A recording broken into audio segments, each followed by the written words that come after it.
There's a lot more than marijuana smoke in the lungs of Colorado residents this morning.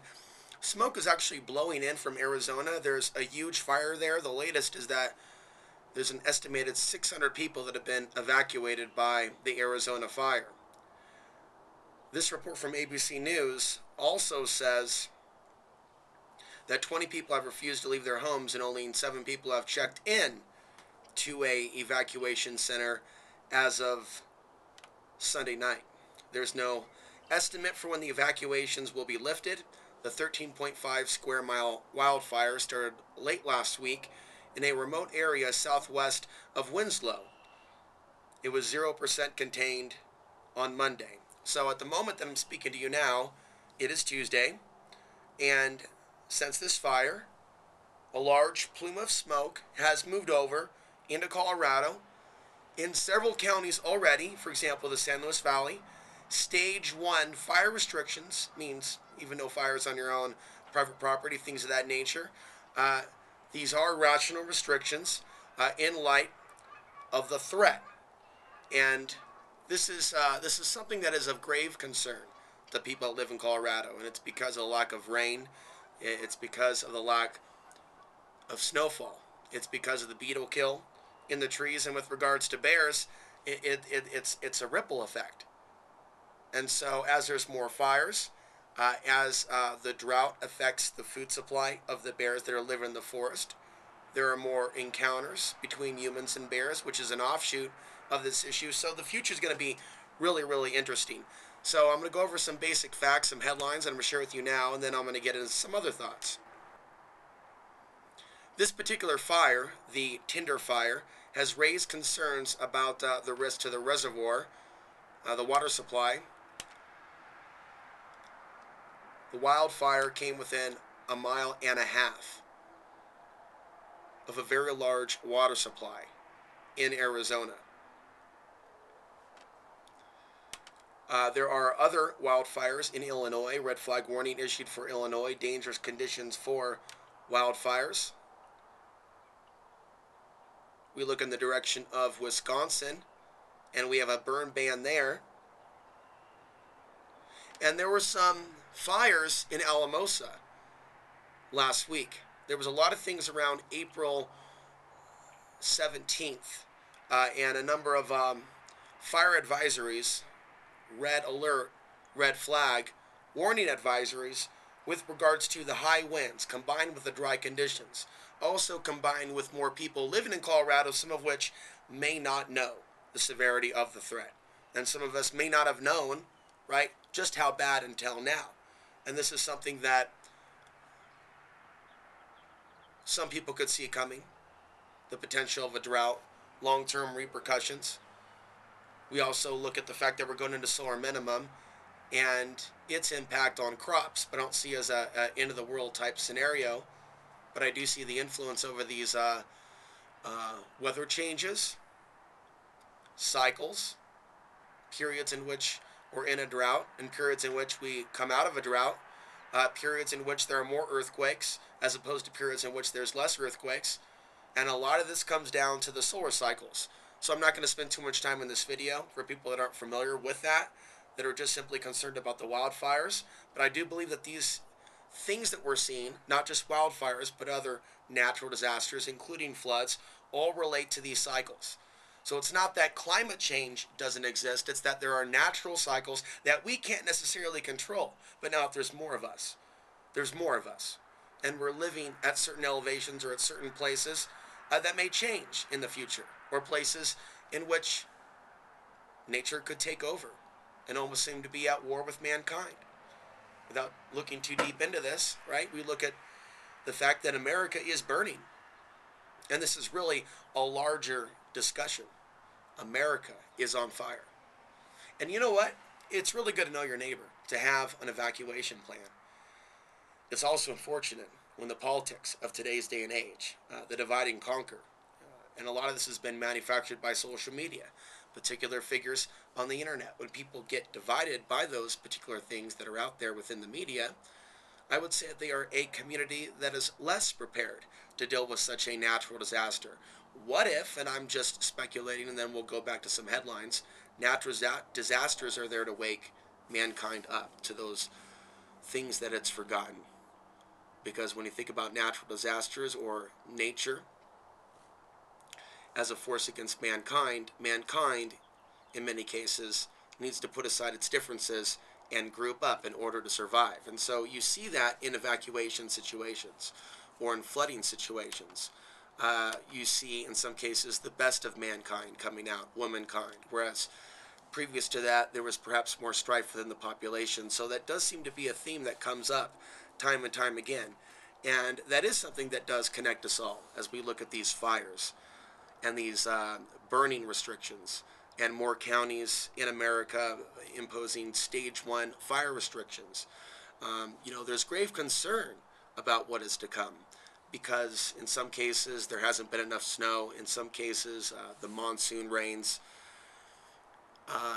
and just the rain overall water table has been less than average.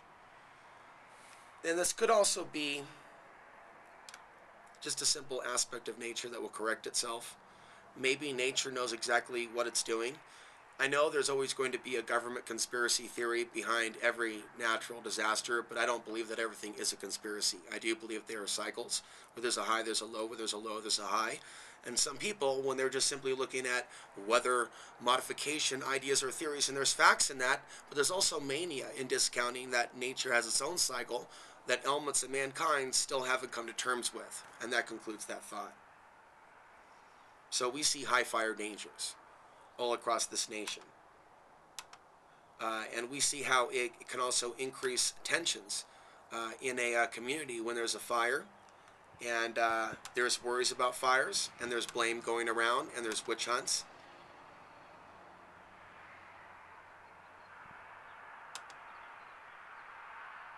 And the question is, where are we going to be going as we progress into the future and into the next solar cycle? And I've been talking about the next solar cycle for about a decade.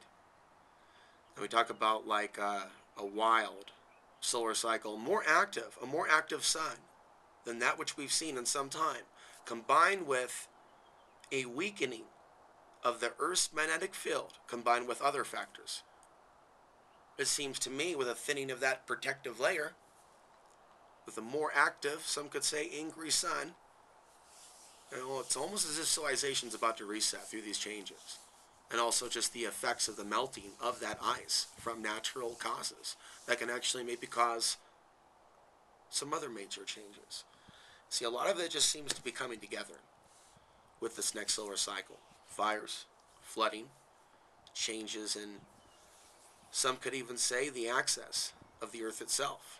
People have been looking at that for a long, long time. One of my most watched videos of last year, are the billionaire elite bugging out for a particular reason? Why is there such investment in certain areas, certain states, including from certain places where people are seeing the writing on the wall, even if they're not activists, even if they say they don't care?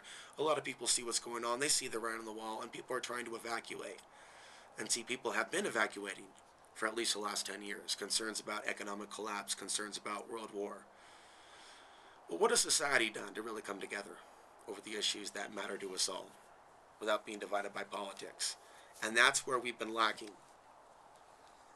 We've seen people evacuate, right, to certain areas, only in some other areas to find themselves evacuating those very areas where they move to be closer to the trees, to get away from society, only to find that the realities of nature itself could be found within the nature around us and the changes that it brings. Because change is the only constant. Everything else is an illusion, if you will.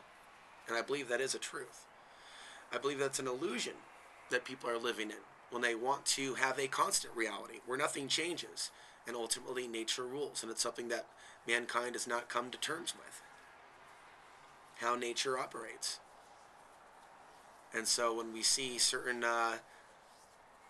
cycles coming up, at least the way I'm looking at it, I think a lot of people might be overlooking it, but many are. And it's how these solar cycles affect our reality on Earth. how it shakes it up.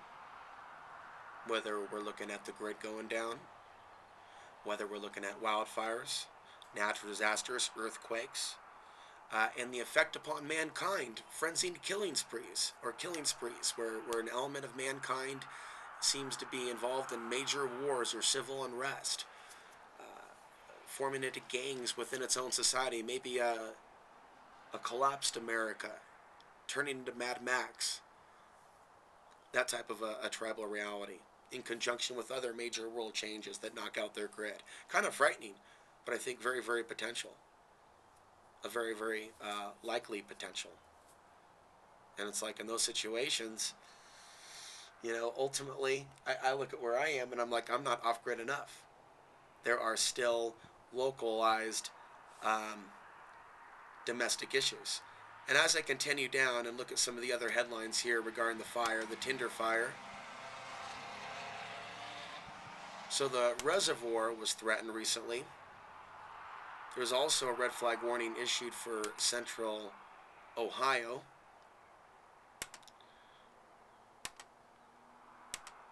And ultimately, the idea is to have the foresight to evacuate or move from a certain area before there's a major disaster. And people might call you crazy for having certain concerns. They might assume that you're a doomsday fearmonger. But the fact of the matter is, our world is changing. Things are happening. We've seen a lot of natural disasters being displayed. And some people have actually been on my show, been on this channel, that have shared their visions of things to come. Natural disasters before a war between the West and the East. And we're seeing more confirmation of these things. And so, there's still people that sometimes might ask me why I left Portland, Oregon. And I see Portland, Oregon as a place that's, in a lot of ways, more ways that I can get into in this video, more at risk than other places.